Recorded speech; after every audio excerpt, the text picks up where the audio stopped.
This is Empty the Bench with Tom Albano. A game that's 12-10 can have the same magic as a 2-1 pitching duel. Everything unique about baseball, it seems like Ron Manfred, he wants to make he doesn't want unique, he wants format. Nick Morganson. These billionaire owners who've put the money in their pocket rather than spending it on players, God forbid, that should be on an MLB roster. This is Empty the Bench with Tom Albano. A game that's 12-10 can have the same magic as a 2-1 pitching duel. Everything unique about baseball, it seems like Ron Manfred, he wants to make he doesn't want unique, he wants format. Nick Morganson. These billionaire owners who've put the money in their pocket rather than spending it on players, God forbid, that should be on an MLB roster. I mean, what are we talking about here? Spend the money. Spend it. And Nick Federa. Shohei Ohtani, the Japanese superstar, is used to having white people just do the mock Asian accent. What's next? Is he going to do the full slanty eyes bit? Empty the Bench starts now. And when that happens, monkeys are going to start flying out of my ass. Well, it's been a while. It's been quite a road, but here we are. It is episode 100 of Empty the Bench. A little late due to technical difficulties. Of course, nothing can go smooth when planning a big show like this. But nevertheless, I'm Tom Albano along with Nick Morganson and Nick Federa. As always, now Empty the Bench here on YouTube. We're back home. We are back home where the Unspoken Podcast show started. We're back to where we used to be. We've come full circle. Yeah. But I prefer to do donuts. I mean, why can't I do donuts? By the way, I didn't realize that monkeys came flying out of your ass, Nick. I didn't realize that was a thing. It's actually a medical condition. I'd prefer not to talk about it. So I just want to say, before we get started with everything, just how unusual this is. So I have a smart TV, and I actually have the Empty the Bench show playing on my smart TV. This is all so awkward and yet so awesome. I mean, did you ever tell your parents you'd be on TV? You are now. Wait, we're on TV? I mean, if you have a smart TV, you can do the YouTube app. Oh, yeah. Wait a minute. Oh, wait. Yes. I mean, yeah. So I don't know what's going on here. So before we get started and everything, guys, make sure you hit that like button. Make sure you subscribe to Empty the Bench. And actually, make sure you turn your notifications on when you do subscribe. Hit that bell. I can't believe I'm actually saying this. I never thought I would go into that YouTube life, but here we are. Ring the bell. Ring the bell. Ring the bell! Ring the bell, but I don't want to hear the bell for Jake Paul versus Tyron Woodley tonight. Oh, God. That's a story for another day. I think that's an appropriate sound effect, by the way, for what our first story is. So we're celebrating 100 episodes, and for the first time, we've also been blocked by a major public figure. You know what? You know what? I have one thing to say about this. FBI, open up! Oh, wow. Okay. Ouch! You know what? So I'm on social media. The guys don't know this. I'm setting up stuff for our show, posting our promos, doing everything we need to do. By the way, follow us on Twitter and Facebook and Instagram at ETB Sports. And all of a sudden, I'm going to tag, because you tag people on social media, and I go to type in at Deshaun Watson, which, by the way, don't follow him anymore. He's an asshole. In other words, you try to do the thing where at Deshaun, and he doesn't pop up.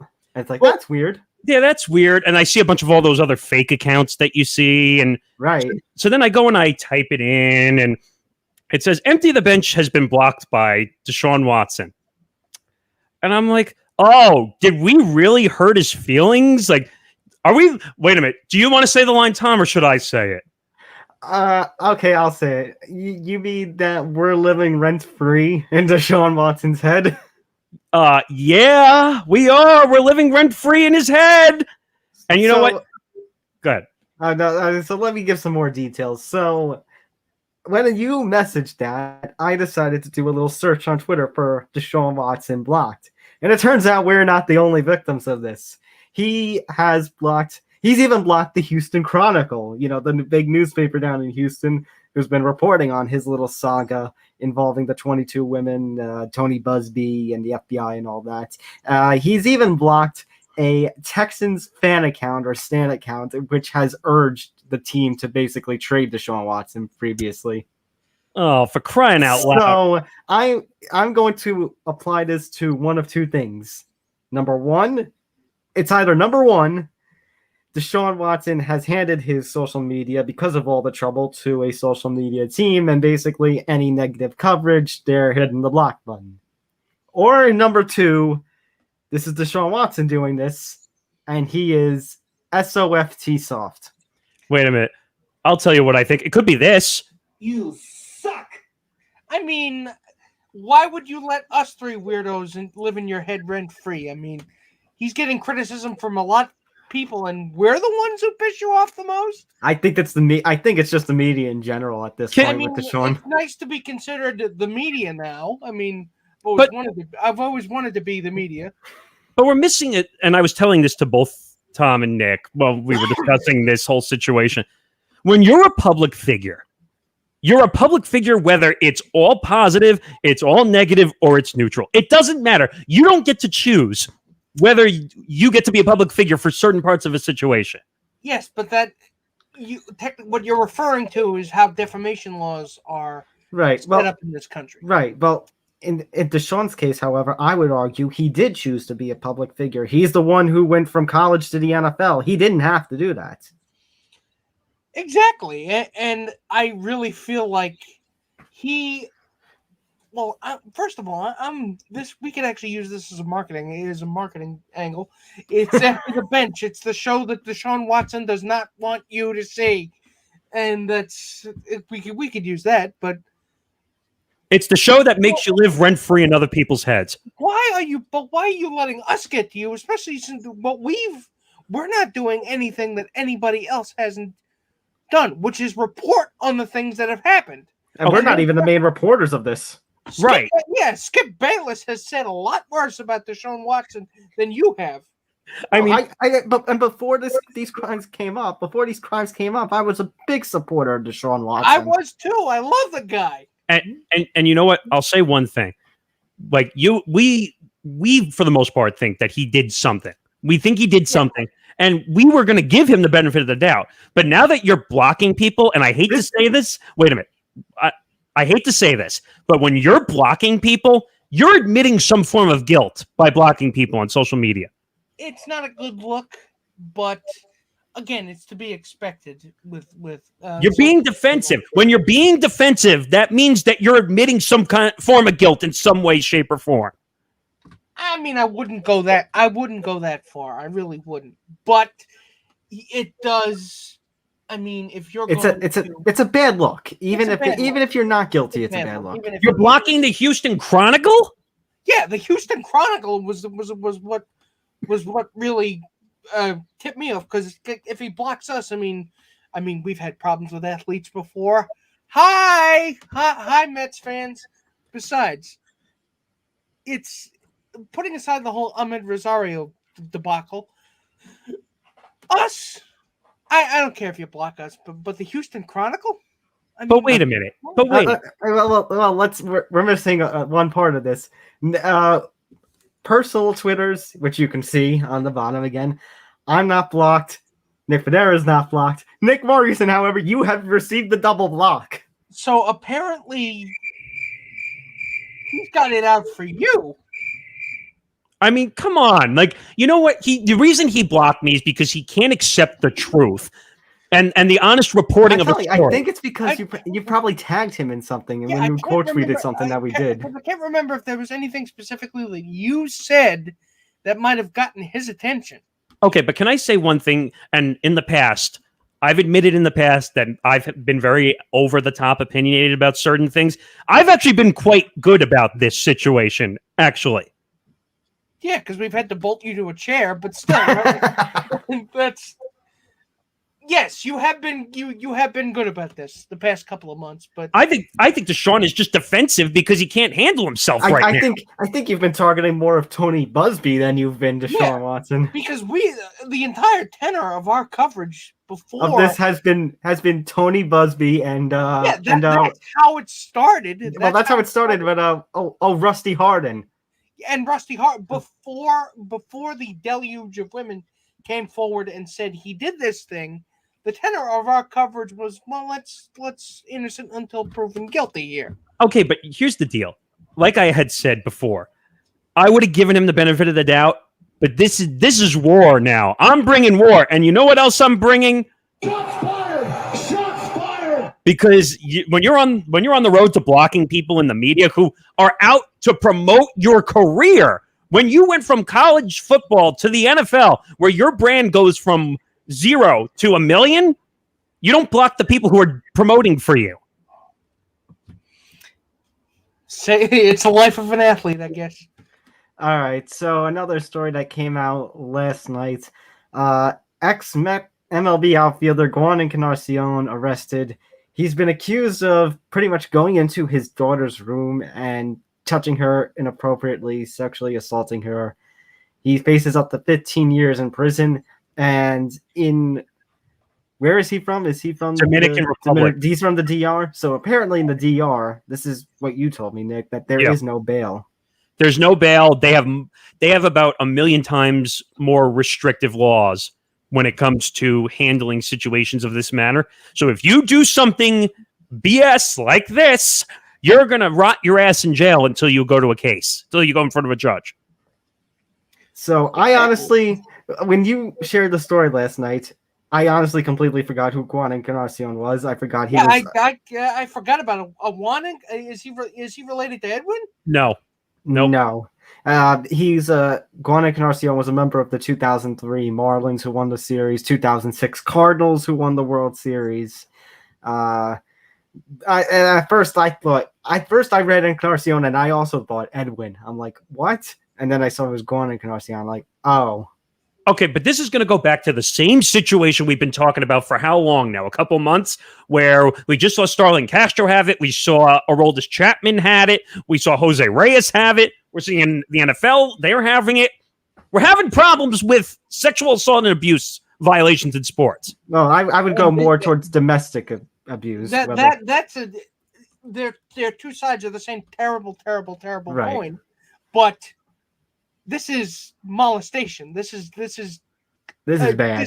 This is bad. This is one of the worst things you can do. And this is a black eye. This is a black eye in Major League Baseball. Even though he's retired, this is a black eye in Major League Baseball. I don't know. I don't know if I'd go that far, to be honest. I don't know if I'd go that far. He hasn't been Juan Encarnacion. How long? No, I'm talking about relevancy. He's been irrelevant in how long? No, I understand, but at the same time, when you play in a sport, you still represent the sport, even though you retire. You still represent the sport. But this isn't as bad as they start. I mean, the crime is serious, but this isn't like Starlin Castro. The crime is absolutely But serious. this isn't like the Starlin Castro or the Trevor Bauer. They're bigger black eyes because they're active and relevant athletes. Absolutely. However, if there was to become a problem, it would more be a problem for the Marlins and the St. Louis Cardinals, because having him back for championship celebrations, because if there's you ain't doing that anymore. And they ain't doing that anymore because they love to have people back for anniversaries.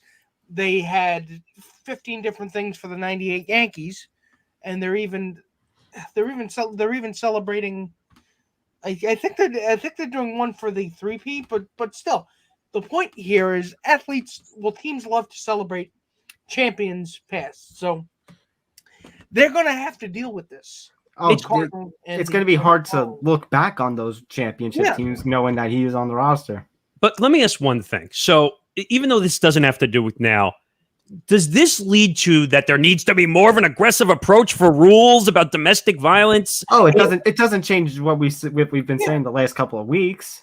It again absolutely does not. I mean, we know we've always been consistent in the position that they have a problem that they need to deal with. Does MLB does, but as far it's not that you're fortunate, but you got the fact that he's retired means there's not really people aren't taking the as critical a look at this as they should be in terms of what the league is doing.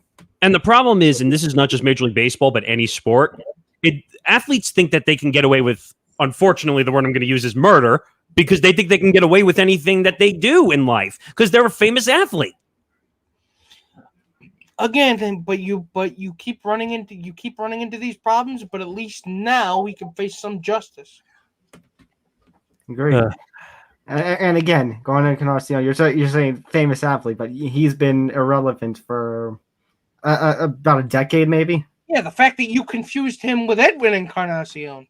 Because Edwin's a much better Encarnacion. Agreed, but I'm just saying he played 10 years in Major League Baseball. That's no slouch. That's no slouch. He won 2 rings, but still, that's going to be something that the Marlins and these Cards are going to have to deal with. All right, let's talk about the story that was supposed to be big before all of that stuff transpired over the last 24 hours. Rachel Nichols we officially have an ending to this whole Rachel Nichols saga over in ESPN. She has officially been removed from NBA coverage, and her show, The Jump, has officially been canned. So Mr. NBA? Yeah. Go ahead, Mr. NBA.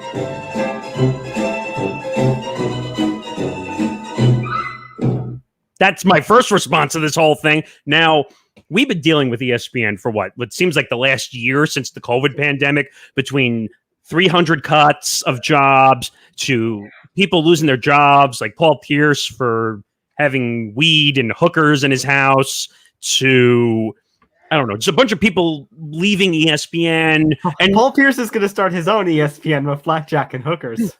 Pretty much. So the way this whole situation goes, we talked about this, it seems like a month ago now, but so Rachel Nichols got caught in the NBA bubble recording something that was not supposed to be for air. It ended up in the ESPN servers. Someone leaked it to the New York Times.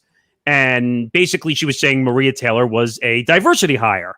And that she wasn't. Oh, she was only hired because she was African American. That's what I mean. That's why they wanted. Yeah. They wanted Maria Taylor to pretty much take over coverage, and Rachel Nichols could do like pregame or courtside stuff. Which right. is, I mean, we said it back then, but it bears repeating. It's a ridiculous notion. Right. Well, ESPN, congratulations. Now you have lost Maria Taylor to NBC, and you have lost Rachel Nichols now. So congratulations, you lost both of them. Congratulations, you played yourself. I mean, Maria Taylor is probably one of the top female reporters, analysts in the media game right now. And they totally effed this one up. And I mean, what I was going to say, and so was Rachel Nichols. And they're not the only two. We've seen Ariel Helwani, who was an MMA guy, but was doing some NBA stuff on the side. It was his dream, and who knows what could have come, but he's gone now. Jackie McMullen, a fantastic writer for the Boston Globe and ESPN for the last how many decades, just retired. You are losing a lot of talent, and especially female talent. Well, I mean, Katie Nolan right now, I feel like, is one of the top females that you've still got. Let's call a spade a spade. ESPN has been in the dumper for about 2 to 3 years now, and basically what is going on, they lost Levitard to his own company, Meadowlark Media, for crying out loud, because they wouldn't stop touching his show, for crying out loud. Highly questionable sucks without Levitard and Poppy now. I like the people on the show, but it doesn't feel the same. Well, you still have the Sarah Spains and the Bomani Jones, right, and Sarah's still there. Pablo Torres. But when I say Katie, I mean NBA specific people. Like Sarah Spain's not NBA specific at ESPN. I mean, we haven't even broached the topic of First Take with Max Kellerman leaving for the syndicated ESPN radio morning show, for crying out loud. So it's gonna be basically Stephen A. Smith's world, and we're just living in it. No, the rumor I heard is that it's going to be Stephen A. versus the world. Oh, they're changing it. They're changing the name to that. That's the rumor that they're talking about. The First Take has been a staple of ESPN for over 15 years or something like now. 2007. So is it they're betting that it wasn't the format of the show you were a fan of, it was Stephen A. Well, here's the problem. So when you had Stephen A. and Skip Bayless now over at FS1, hosting what's the name of the show again? I lost Undisputed. Undisputed with Shannon Sharp, which, by the way, that show's falling apart over there as well. But that show, as much as we hated the two of them, the show actually built ratings with Stephen A. and Skip. We have to admit when ratings are ratings. You can't argue with the results. Mm-hmm. And then once Skip left, that show fell apart. And Max came in. Can you believe he hosted with Stephen A. for 5 years? Honestly, I don't think of Max Kellerman too bad. I really think he was able to carve out an identity for himself, that he wasn't just trying to fill the Skip-shaped hole in the show. And I hate having to use that mental image. And I'm sorry I inflicted it upon you guys. However, I would say these problems go back even further than than Skip leaving. I'd say it happened when they let Jamel Hill walk. And well, Jamel Hill had some of her own issues. Like she made a comment about the Cowboys and Jerry Jones and that. But would still, you guys? She was one of the most talented journalists you'll ever have, and you just let her walk. Okay, can I pose a question then? Yeah, go ahead. Because we're talking about that mid 2010s era when we had the Jamel Hill situation, the politics and everything. Would you say then ESPN was maybe falling apart when was it Skipper who was in charge when Skipper left? Well, the irony, and a lot of people don't know this if you're not inside the media game, John Skipper is now the CEO and the guy in charge of Meadowlark Media. Well, I would say that under his stewardship, I would say that ESPN started to lose its way under Skipper.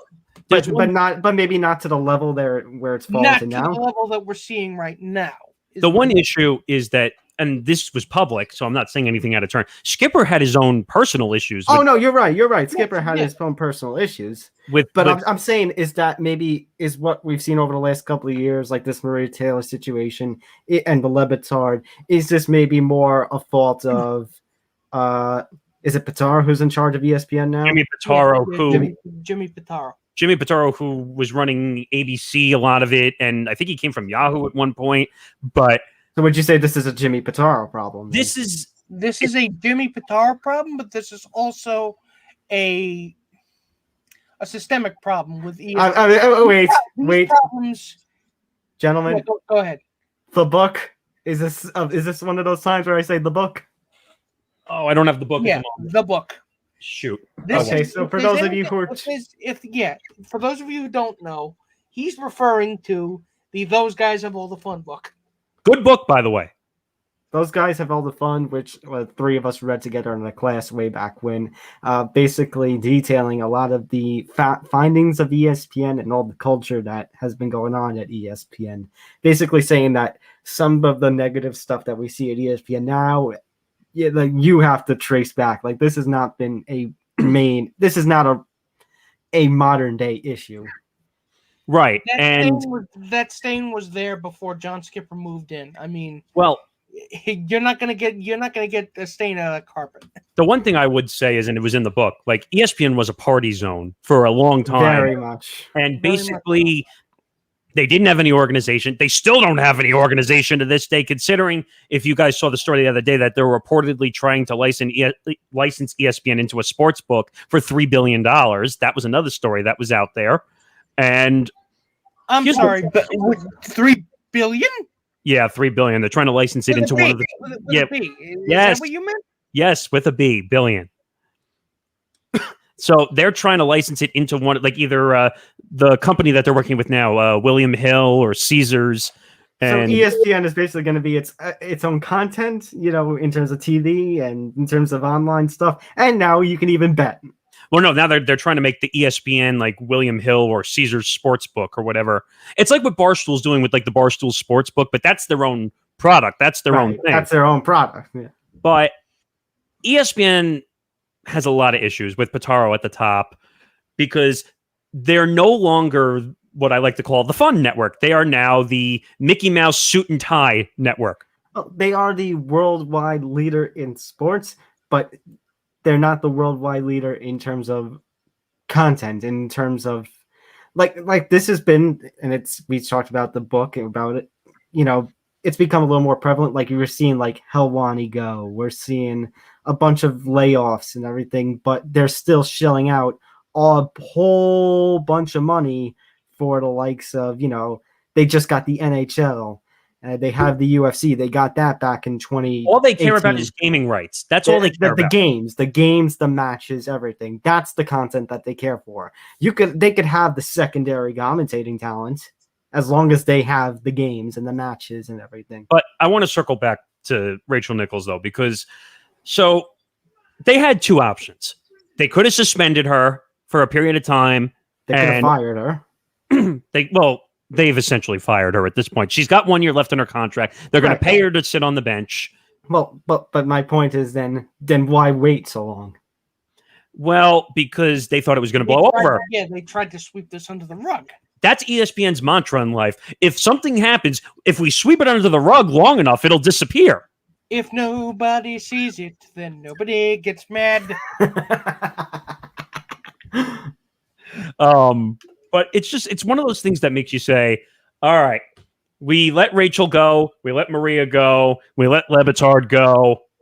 And the stick part is ESPN thinks that I don't know if you remember back in the day, like it was either you worked at ESPN and if you left, you were dead. You don't need ESPN anymore to make a big name as a talent. You can go do what we're doing right now and just figure it out. I mean, look at Helwani. He left ESPN and now he's everywhere. Everywhere! Oh, sorry. Okay. He's a franchise now.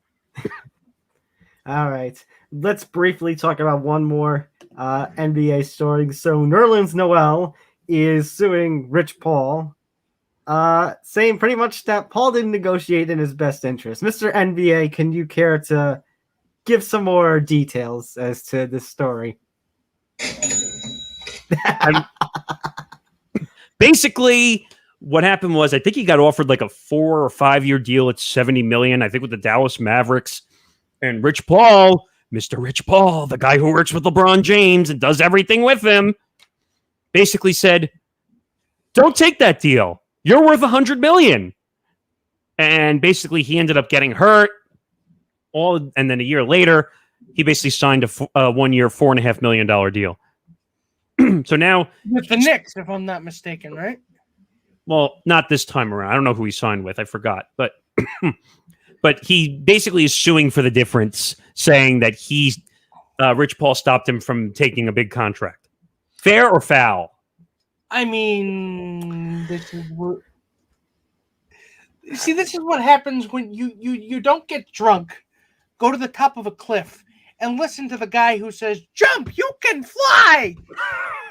I was going to say, like, I know Rich Paul is an agent and is supposed to be the expert in this contract stuff, but there are times when you have to say no because I don't want to take the risk. Like Nerlens Noel, I think should have stood up a little more to Rich Paul. Who's actually, is he your agent or you his? Right, Nerlens Noel, Rich Paul is representing you. You are the star athlete.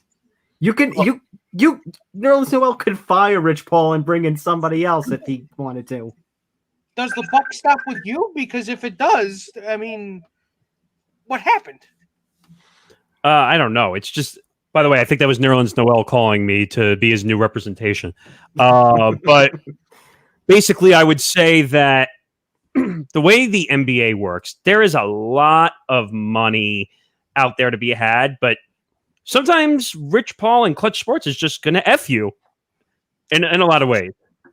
In a lot of ways, it's not all sports agents are your friend. Hi, Scott Boras. I mean, yeah, that's one of those things where you're just like, all right, he should have taken the deal. He should have taken the deal when it was offered to him from the Dallas Mavericks, who actually look like a halfway decent team now because they just signed Luka back to a ridiculous deal, like 215 or 220 like max extension, that team's going to be good. Well, I question whether it's going to be without cheating from Jason Kidd, but basically, Hey, you there. Bump into me. Let me spill this drink. Give me some more time. yeah, you know what? Just bump into me. Just bump into me. All right, let's move on now, guys, to some NBA. I mean, some NFL. Let's move on from the NBA to the NFL. This is going to be a thing where we have the same, different sides of the same coin. This is all about COVID. Let's start first in terms of the players. So we have had quite a few stories about NFL players and COVID as of late. So Cole Beasley and Gabriel Davis, 2 wide receivers on the Buffalo Bills, were sent home for COVID-19 protocols. As you know, Cole Beasley has been one of the biggest, if not the biggest, anti-vax voice in terms of the NFL and its players. Oh, I remember. There was a third Bill who actually got fined. They sent a letter to, I believe it's Isaiah McKenzie. Yeah, Isaiah McKenzie, who basically got a letter, and then 2 days later, he got his first dose of the vaccine. You know what's so funny about this situation? Like, he said, someone must have been spying on me, because all of a sudden he got a letterhead from the NFL. We're fining you. I mean, if that's what it's going to take to get people to take their vaccine, I mean, I'm all for it. And I've had my rants about Cole Beasley in the past. However, this is with Cam Newton, because you were about to mention Cam Newton. So Cam Newton forced out of the Patriots facility for a few days. I think he's okay to play in the Giants Pats preseason game, although I think Mac Jones is really who everyone's eyeing about in terms of the preseason. But Cam Newton was forced out of the facility due to what is being referred to as a misunderstanding of rules. So now Bill Belichick has come out and basically said he did not violate any team rules. So you have to assume maybe there was something in the league's COVID-19 rules or something that he didn't follow. The question is what? Like, this is a little bizarre. Did he go to the wrong facility for testing or something like that? Here, wait. I think I need some time to think about it.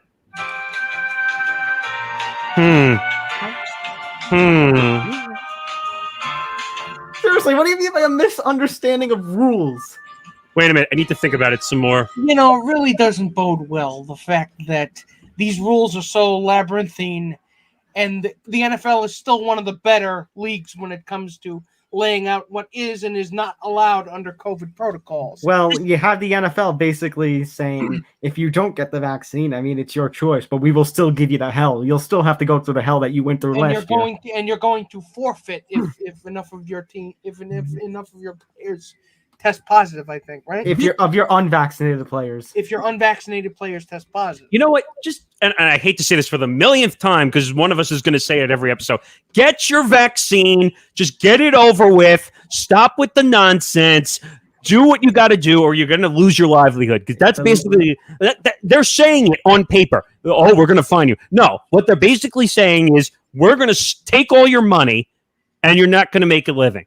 I said this in reference to the MMA fighters a couple of weeks ago, but it's just so funny how we have all these MMA fighters, we have these NFL athletes who, are willing to risk their bodies, basically put their bodies on the line for our entertainment and rough themselves up, pretty much screw themselves up for life, but they're scared of a little itty bitty needle. Yeah, the needle.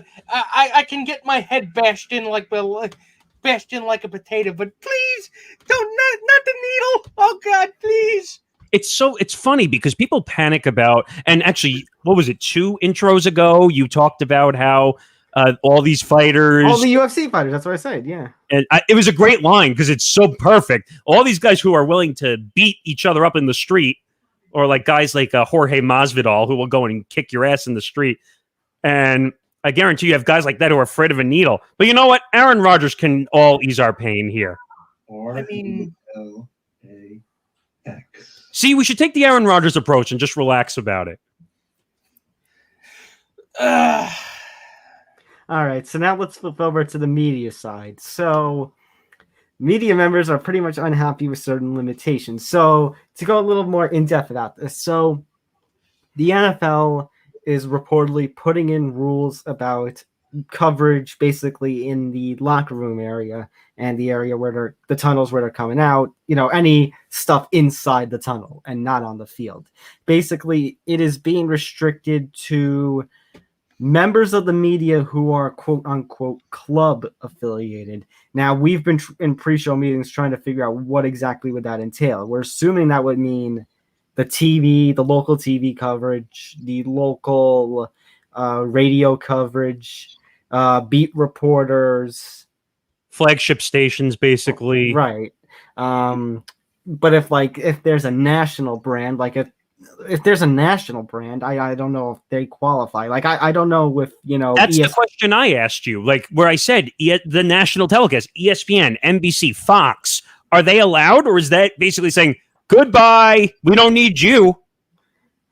Is that saying that okay, post game conferences for you're gonna have to do that through Zoom again? That's what I'm assuming. I'm getting so tired of the Zoom press conferences now. I understand it, and I understand for COVID safety protocols, but at the same time, we need to be safe. So if you need to wait another 6-7 months to get in the locker room, just wait.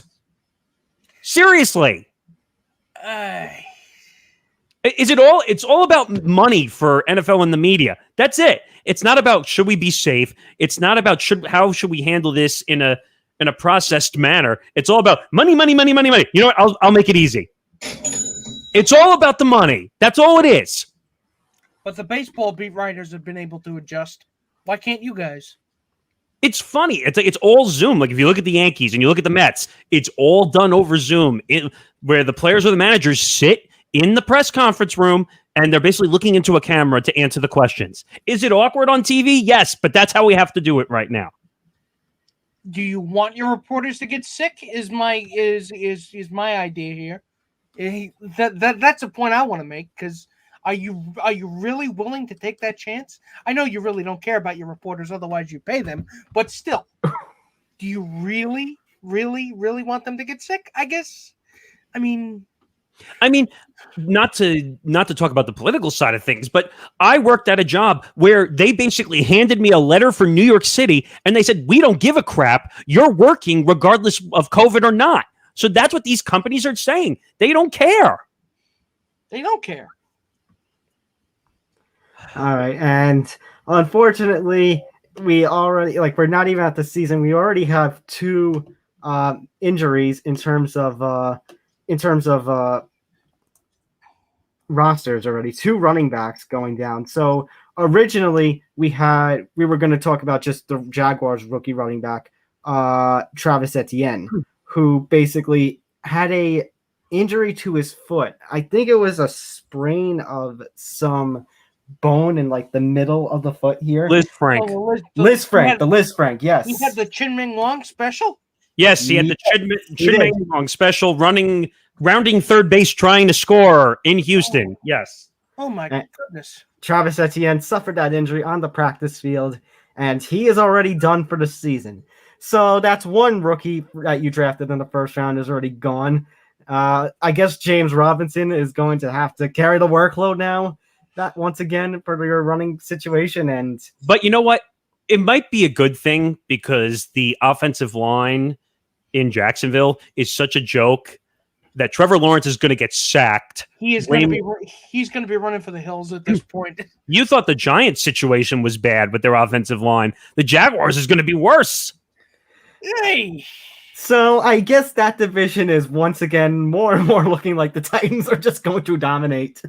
Yeah, Derrick Henry is basically just going to rush for a bajillion yards a game. Maybe if Trevor Lawrence didn't worry about his cryptocurrency deal so much of his endorsement, maybe he would actually play better for the Jaguars. Trevor Lawrence. He's into that too. Trevor, come invest in Benchcoin. Benchcoin in our subsidiary cryptocurrency. Buttcoin, that's right. Invest in it today. It'll make you rich. Well, of course, not guaranteed, but still. So, but But we also have another injury as of late. Over the last 24 hours, it turns out JK Dobbins of the Ravens has also suffered an injury and is done for the year. So Gus Edwards, congratulations. Come on down. You are now going to be the lead running back in Baltimore. See, why do I feel like this is like a Saquon Barkley situation all over again? Where it's like, okay, we really didn't have a plan B here, so anybody. I want to see how fantasy sports is going to be handled this year with all the injuries. You want to know my take? Gus Edwards, Staten Island represent. Of course he's supporter. He's from Staten Island, but still. I will draft Gus Edwards. Why do you think us Yankee fans love Andrew Velasquez? Because he's from the Bronx. I will support any chance I get to get Gus Edwards on a fantasy team. I will do it. He's already on your fantasy team. Well, he's already on at least one. Yes. I was going to say for most people who don't understand fantasy terminology, you guys do, but it's what's called a handcuff, which basically means that you want to have that backup guy in case of injury. Well, guess who has the handcuff now? You do. You do. So that's why you handcuff yourself with the same backup running back. All right. And now quickly, as last bit of the show, we did the AFC last week. It's time for the NFC preview. So, guys, tell me about some of the key storylines, some of the best and worst teams. So, I was going into this offseason thinking we were going to talk about the Packers mainly here, but Aaron Rodgers is somehow staying in Green Bay. So, I think you can pretty much earmark them for 11 wins, right? At least. The Packers? Yeah. I heard they have, like, the best strength of schedule. I heard also. I think that they're going to be playing a bunch of crappy teams. Well, that makes sense because they want Aaron Rodgers to stay in Green Bay anyway. So I mean, give yourself a cream puff schedule, and their season doesn't start until they get to the playoffs. The NFC and staying in the NFC North. Can somebody explain to me why Justin Fields is having the preseason that he's having, but for some reason Chicago?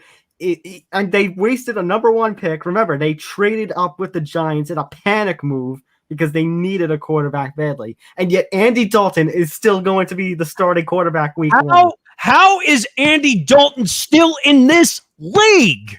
How? Because the Bears don't know what they're doing. I'm guessing. I mean, the Bears... I mean, everyone is talking about how basically Gettleman might be fighting for his job, with this season. I think the Bears are in an even dire situation after wasting 4 years. What, 4 years of Mitch Trubisky? Wait a minute. And also, did you guys see the massive hit that Justin Fields took? And that I think they threw a Buffalo Bills player out of the game during that game, didn't they? Yeah, they did. Yes. Maybe they're doing it to save his life, although I really wouldn't attribute that kind of altruism to a football team. I mean, we're talking about Andy Dalton. Andy freaking Dalton, for crying out loud. Comparison here. I mean, Andy Dalton's he has won. I don't think he's won a playoff game since all those years he was with the Bengals. So no, I'm just gonna say so. And the thing about the Bears is they have 3 quarterbacks. Remember, they also still have Nick Foles. Oh yeah, he's the QB3 over there. All right, yeah, because how that down in Jacksonville?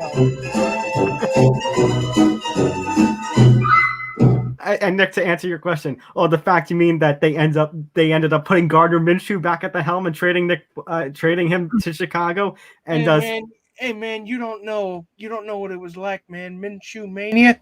Everybody was walking around with fake mustaches. Oh, Minshew mania. Grooving to the headbands, all grooving to the music. It was peace, love, and mustaches. And as much as I like, that's Minshew mania. As much as I like Minshew mania, what the hell are the Eagles doing? I said it on the minute this morning, and I'll say it again. Give Jalen Hurts a chance. I know he didn't play, all too well in the last 2 games of last season, but you mean a rookie made mistakes and needed development? Call in the National Guard. Where? What the? I mean, what are we talking about here? We're talking about a rookie. And by the way, since you're going to throw a shameless promotion about the ETB minutes, make sure you listen to those every day except Friday, 9:05 a.m. And we all take a turn doing those ETB on minutes. Facebook, Twitter. So, yeah, and actually, you talked very good on that topic when it came to Gardner Minshew and being traded. That guy was given no chance in Jacksonville. And basically, when Trevor Lawrence was the new shiny toy in the toy store, which will probably have a toy store. I understand from that perspective, but the Eagles used a second-round pick last year on Jalen Hurts. And what? He played in like only 5 games or so, maybe 5-6 games, because Carson Wentz was so bad that they had to bench him, and now Carson Wentz is over at Indy. Jalen Hurts needs development. He is supposed to be a breakout candidate in terms of both football, real football and fantasy football. You need to give a chance to these young guys to develop. Not everybody's going to be a Trevor Lawrence. Yeah, but this goes back to when the Packers, what was it, last year, drafted Jordan Love.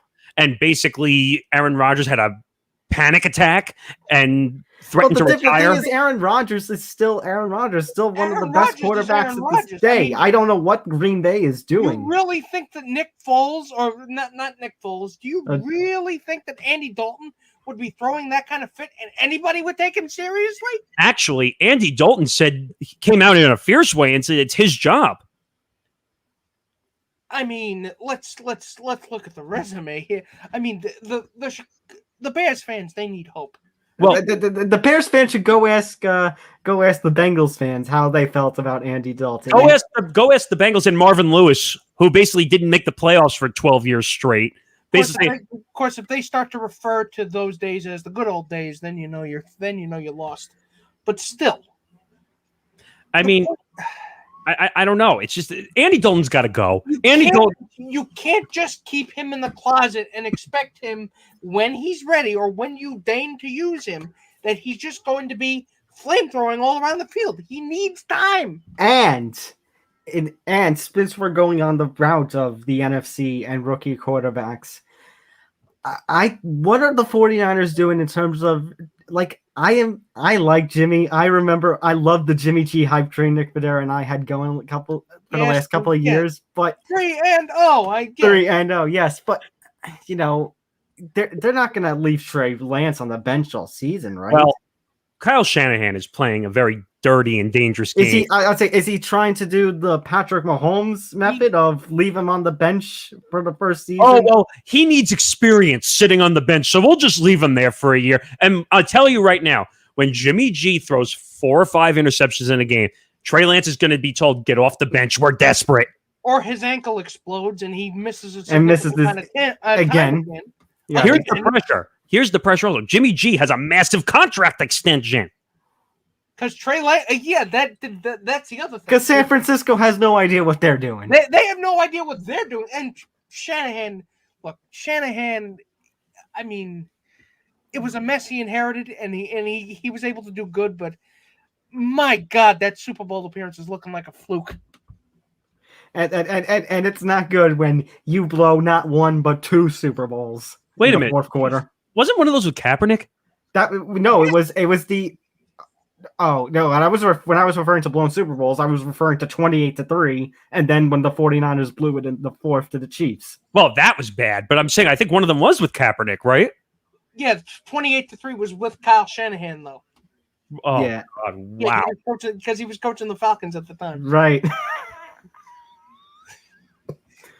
What other storylines we got? You're referring to the Harbaugh Bowl, by the way. Oh yeah, the Harbaugh Bowl. 2014, yes, the Ravens of the Niners. I guess let's talk about the Giants briefly. Okay, so am I an idiot to hope that this is the Wait a minute. Actually see a step forward? I just remembered something. One of your guys just got suspended for 6 games. So here's the thing, Nick. I would say no, but the fact is we've already had 2 fights in the preseason, one of them with another team, it's more specifically the Browns, and now Logan Ryan just has been suspended for 6 games for PEDs. So this is off to a bad start. And by the way, when you have to be told you have to do push-ups after a fight, that was hilarious too. But I actually give praise to Joe Judge for that. Joe Judge saying, I'm not going to tolerate that, you know what. Nor should you. By the way, New York football is already done and the season hasn't started yet. All right, so who has... I'll throw this out to you guys. I'll throw this out to you guys. So who has the most pressure on them in the Giants organization? Joe Judge, Dave Gettleman, Saquon, or Danny? Dave friggin' Gettleman.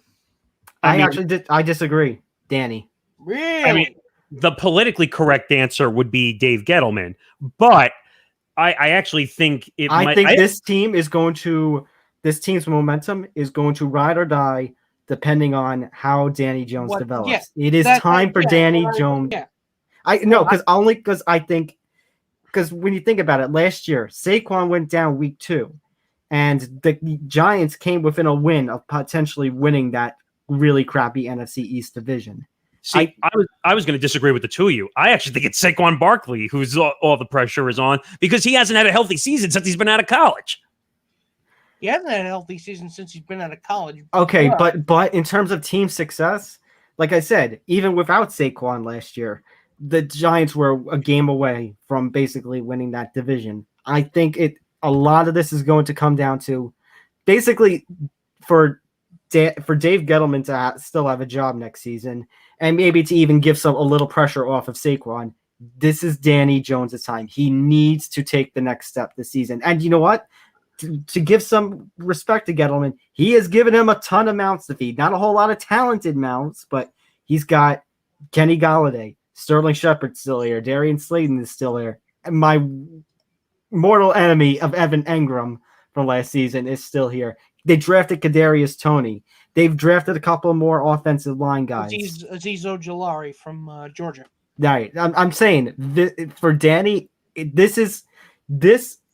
Okay.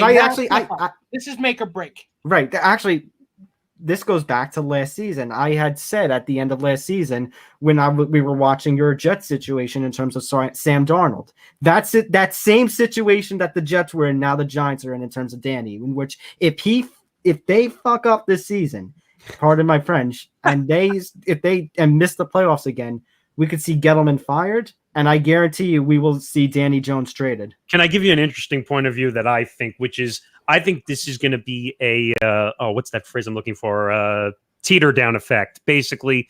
I think this is all on the offensive line because the offensive line affects the running back, the quarterback, and everybody else. So if the offensive line sucks, everyone else is going to suck. And the offensive line, this is not a Dave Gettleman problem. This is going back years. This has been nearly a decade now. Yeah, this is a Jerry Reese problem. And it's ever since they won the Super Bowl in 2011.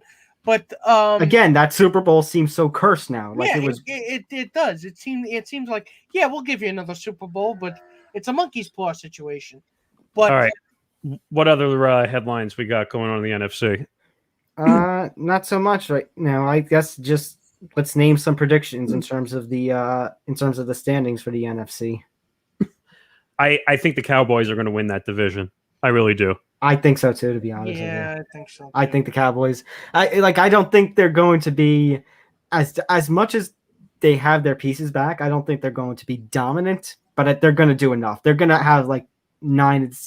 That's the thing. It's another year where 8-8, 9-7, 10-6. We make fun of the Cowboys for that, but it's going to be enough to win the NFC. Remember, it's 17 games. So that's right. So they can't be 8-8 anymore. They got to be 9-8 or 8-9. There's no more 500 situation. Either you're going to be above or below at this point. But either you suck or you're mediocre. Right. So, just to look at the rest of the divisions. Now that Aaron Rodgers is back, the Packers, that's their division. That's a shoo-in. The Lions are horrible. The Vikings are a question mark. The Vikings have some talent, but Kirk fucking Cousins. Stop making Kirk Cousins try to happen. And again, the Bears could be in the conversation, but why is Andy Dalton starting over Justin Fields? I don't get it. Even with Justin Fields starting, I still think they're still a rebuilding team. But Allen Robinson, my heart breaks for you. It really does. But to look at the NFC South and the NFC West, I think the NFC South, I think it's going to be dominated by the Tampa Bay. Last year was a fun division to watch. This year, not so much. The only team that was going to give any chance would have been New Orleans if Drew Brees had come back. That was it. I don't believe in Jameis Winston. I believe in Alvin Kamara, but I don't believe in Jameis Winston. And I don't believe in Michael Thomas when he comes back. Michael Thomas is... And also, Alvin Kamara's got injury issues too. Right, but at the very least, Alvin Kamara is proven.